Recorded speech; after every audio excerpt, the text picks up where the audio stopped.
मुरादाबाद साहित्य महोत्सव के संबंध में मंडलायुक्त महोदय का संदेश।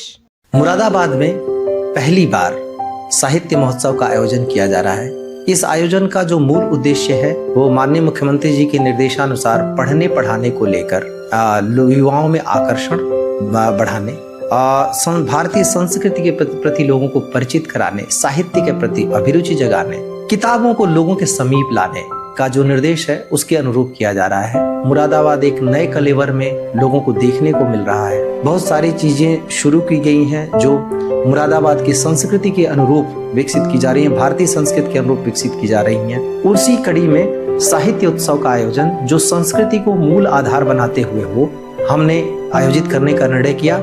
इसका आयोजन नगर निगम और जिला प्रशासन के साथ साथ उड़ीसा जो मंडल स्तर पर एक समिति ही गठित है, जो पहले पीतल नगरी महोत्सव समिति के नाम से हुआ करती थी, उसके सौजन्य से और पूर्वांचल वासी संस्था के सहयोग से इसका आयोजन किया जा रहा है। पुस्तकों के बड़े संसार के ऊपर बहुत कुछ यहाँ पे आयोजित किया जा रहा है जो भारतीय संस्कृति से जुड़ा हुआ है, लोगों के मनोरंजन के साथ साथ ज्ञानार्जन से जुड़ा हुआ है। 22 से लेकर 26 जनवरी तक इसका आयोजन किया जा रहा है। 22 जनवरी को जब इसका शुभारंभ होगा, 23 जनवरी को मां सरस्वती के पूजन का दिवस है और बसंतोत्सव की शुरुआत है। उसी के साथ साथ 24 को उत्तर प्रदेश दिवस है और 26 को गणतंत्र दिवस। इन सभी दिवसों के बीच में इस पूरे समारोह का ताना बाना इसलिए बुना गया है ताकि हमारे प्रदेश की, हमारे देश की संस्कृति से लोगों को वापस उसको याद दिलाते हुए और कुछ लोग जो नहीं जानते उनको परिचित कराते हुए कि उसमें भी वो जीवंतता है जो किसी भी पार्टी से ज्यादा बड़ी है, जो किसी भी उल्लास उत्सव से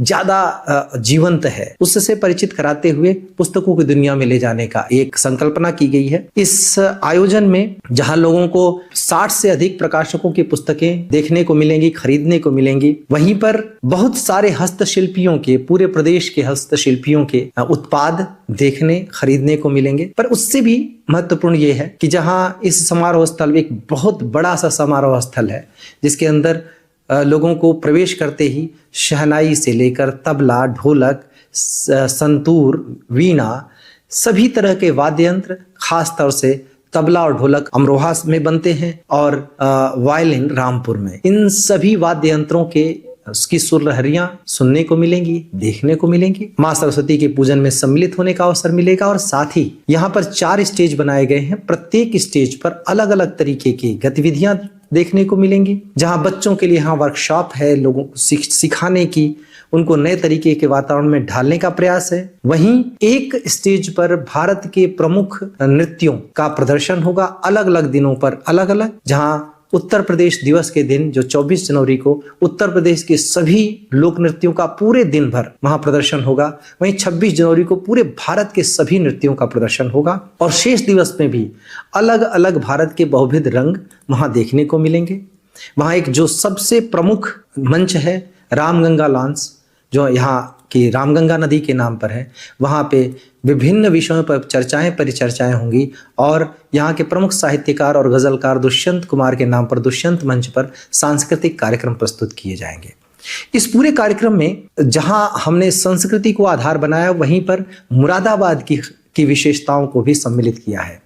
फिदा हुसैन नरसी जो मुरादाबाद के थे और बरेली के पंडित राधे श्याम कथावाचक जिन्होंने कभी एक बहुत महत्वपूर्ण भूमिका निभाई थी पारसी थिएटर में, उस पारसी थिएटर का मंचन जहां लोगों को देखने को मिलेगा, जो शायद मुरादाबाद में बहुत दिनों बाद पहली बार होगा, सालों बाद। तो वहीं पर लोगों को डाकू सुल्ताना की नौटंकी भी देखने को मिलेगी। वो डाकू सुल्ताना जो नजीबाबाद का था और जिसने इस पूरे इलाके में कभी अपना वर्चस्व कायम किया था, उस डाकू सुल्ताना की नौटंकी जो कभी बहुत प्रसिद्ध हुआ करती थी, उसका लंबे समय बाद यहाँ मंचन होगा। पूरी उत्तर प्रदेश की विदेशिया जो भिखारी ठाकुर की कृति है, उसके नाटक का मंचन होगा। यहाँ एक प्रसिद्ध जो कला है दास्तान गोई का प्रदर्शन होगा। बहुत सारे लोग शायद पहली बार दास्तान गोई सुनेंगे, जो कि जीवंत कर देती है किसी भी चित्रण को। साथ ही यहाँ की कव्वाली का भी प्रदर्शन होगा। इन सब के साथ साथ मुरादाबाद की रामलीला जो अपने आप में खास है, जो सभी रामलीलाओं से अलग है, उसका भी मंचन होगा। इन सारी प्रस्तुतियों के साथ साथ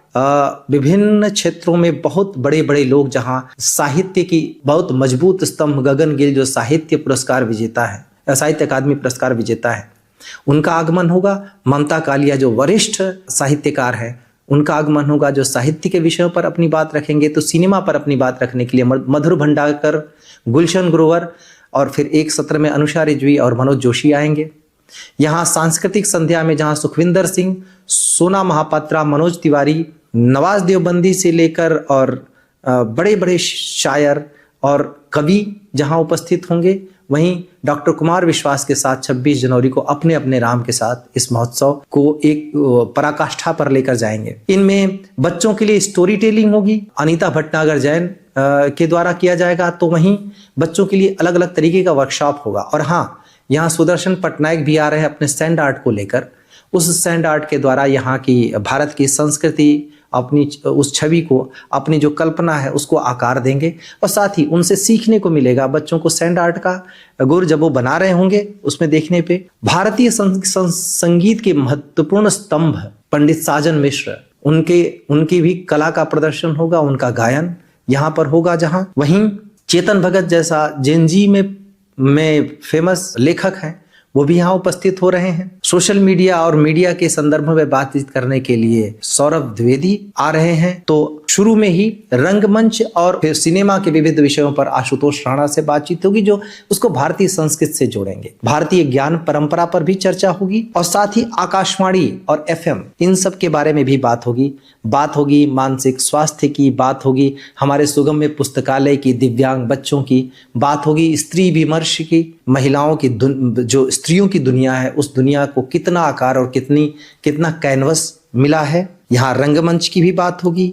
यहाँ पर विविध स्वरूप होंगे, उन सब के साथ साथ बच्चों के लिए खासतौर पे गेम जोन होगा।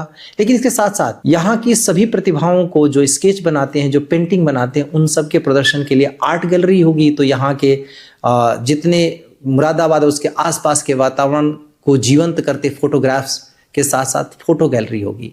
यहाँ बहुत सारे लोग अपनी कला को दिखाते नजर आएंगे आर्टिफैक्ट्स के थ्रू। एक तरीके से समग्रता में यहाँ भारतीय संस्कृति जीवंत होगी। यहाँ वैदिक विलेज होगा, जहाँ लोगों को बैलगाड़ी भी देखने को मिलेगी, जहाँ पुरानी चीजें जितनी भी हैं उन सब से लोगों को जोड़ा जाएगा। हॉट एयर बलून का आनंद लेने का भी अवसर मिलेगा। मुझे पूरा विश्वास है कि हम ये जो आयोजन कर रहे हैं उसमें भारतीय संस्कृति के बहुविध स्वरूपों से लोगों को जोड़ने के साथ साथ हम किताबों की दुनिया में जो उनको लेकर जाना चाहते हैं, पुस्तकों के संसार में लेके जाना चाहते हैं, वहाँ लेके जाएंगे। जो लोग यहाँ पे आएंगे वो चाहे किसी भी भाषा के हो, न तो यहाँ पर आने वाला प्रकाशक निराश होगा और न यहाँ पे जो पाठक है वो निराश होगा। इन दोनों के लिए ये मधुर स्मृति लंबे समय तक संजो के रखने वाली होगी। इसका हम पूरा प्रयास कर रहे हैं। इस पहचान का हिस्सा बनिए, इस आयोजन का हिस्सा बनिए, पुस्तकों की दुनिया में विचरण करिए, भारतीय संस्कृति की दुनिया में विचरण करिए। और मुझे पूरा विश्वास है कि जब इस आयोजन में आप 22 से 26 जनवरी के बीच आएंगे तो आपको एक नई अनुभूति, एक सुखद एहसास, एक नई सीख लेकर आप यहाँ से जाएंगे। ये रंग आपके पूरे वर्ष आपके दिलो दिमाग में ताज़ा रहेगा, तब तक जब तक अगले आयोजन में फिर से आप शामिल होने के लिए ना आए।